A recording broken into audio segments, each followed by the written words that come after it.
Hi friends! Today we'll learn how to solve word problems by comparing numbers, up to 1,000. When we compare numbers, we check which number is greater, which is smaller, or which comes first. To solve a comparing word problem, read the problem carefully. Look at both numbers.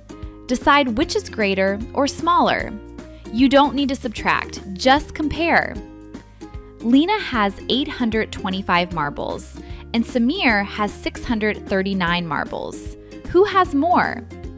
Lina has more because 825 is greater than 639.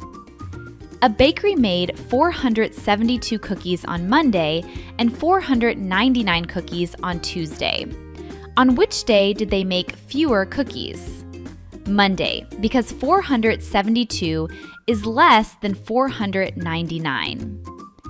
Tala scored 765 points, and Rowan scored 852 points in a game. Who got the higher score? Rowan, because 852 is greater than 765. Now it's your turn. Which number is greater, 613 books or 729 books?